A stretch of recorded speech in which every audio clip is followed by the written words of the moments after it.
Man,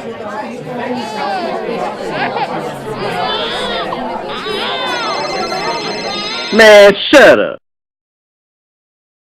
Hey team, this is Chris for Talking to the Medias, and I'm giving you the warning first. This is a all spoilers review of Central Intelligence.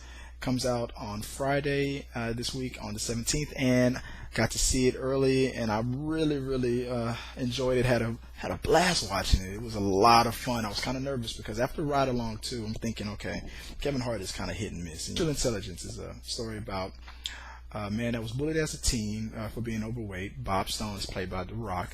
Dwayne Johnson shows up to his high school reunion looking fit, looking muscular, and while there he finds Calvin Joyner, Kevin Hart, a fast-talking accountant who missed his glory days, a popular athlete, he's a big popular guy in school, but now Stone is a lethal CIA agent who needs Calvin's number skills to help him save the compromised U.S. spy satellite system.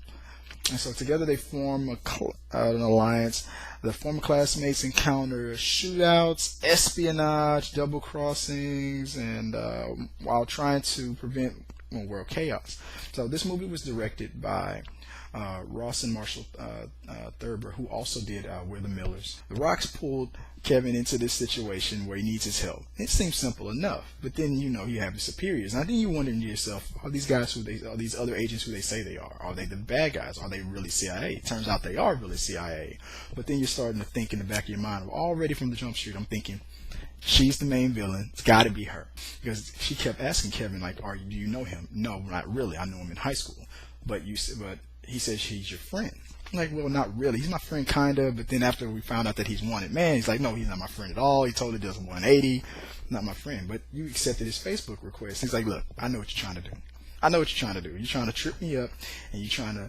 And then I got one of my favorite lines from the movie, like, fuck Mark Zuckerberg. All right, forget Facebook. Kevin Hart's character, everybody was bullying and picking on The Rock when he was overweight, and Kevin Hart was the only one that showed him kindness. The Rock holds on to that moment, freezes it, and even in the movie they talk about, sorry about what happened to you when you were a kid. Like, how did you handle that? I took all those feelings, I threw it in a tight little ball, and I pushed it way down deep.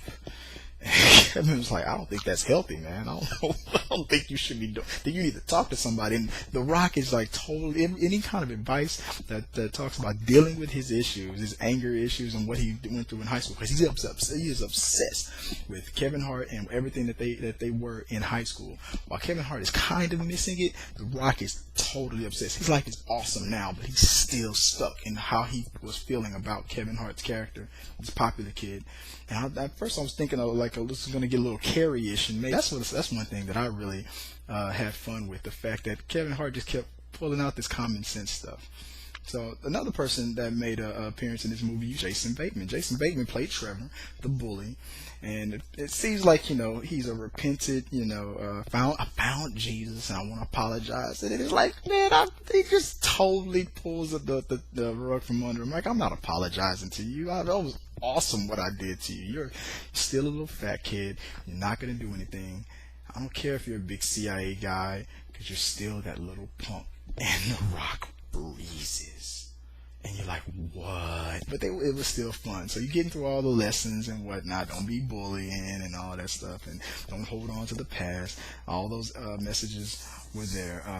One other person I loved in this movie was the woman who played Kevin Hart's wife, Danielle Nicolette, played Maggie.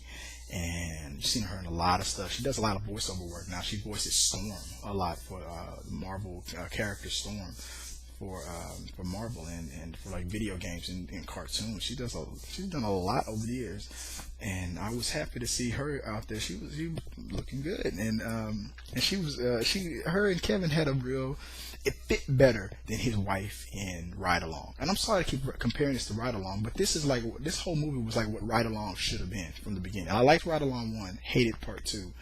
This movie like totally erases all that Ride Along stuff, and everything just clicked a lot better. The casting was great.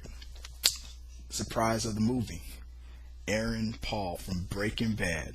They played The Rock's former partner, who you think dies, but it turns out to be the one pulling the strings. Well, everybody's like making clues that it could be the big CIA agent, Pamela, who's probably the Badger, the Black Badger that everybody's with the Rocket, who the Rocket's looking for. It made a lot of sense.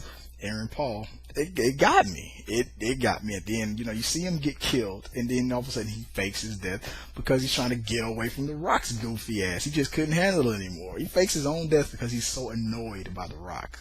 And that was funny as hell. And then Aaron Paul pulls out the line from Breaking Bad that we were all waiting for, and he says it. He's like, "All right, bitch."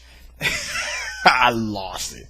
So that was a cool little throwback. I was hoping that they were going to do a little nugget in there where it would be like Fast and Furious versus Need for Speed. Maybe they were going to call that out, but they didn't do that. So I was kind of disappointed in that. But Aaron Paul did an outstanding job as well. He's your main villain. Sorry if I told you this is a spoiler alert. You're going to like the performances from all these guys. They all pulled a great movie together. Well written, really entertaining. I'm going to have to give it a 7 out of 10. It was a funny ass movie. You will like it. Go see it. I hope they keep this franchise going. You need at least 3 of these bad boys. Central Intelligence 1 and 2. And I hope they put Jason Bateman in the team, because the best scene of the movie was The Rock, Kevin, and Jason Bateman. Best quotes of the movie. Fuck Mark Zuckerberg. You're like, you know everything. Make like a chocolate Google. I was like, what the hell? And then again, The Rock tells Kevin Hart, "You like a black Will Smith." And Kevin's like, I don't know if I'm offended by that. I don't know this because you've already seen it. If you haven't, sorry if I spoiled it for you, unless you don't care about spoilers. But if you haven't seen it yet, I hope I haven't pushed you away from going to go see it. Go check it out. Go support this movie. Really, really good. You'll have a great, great time. Let me know what you guys think after you've seen this movie. Did you like it? Comment below.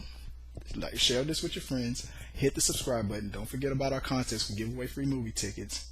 Till next time, guys.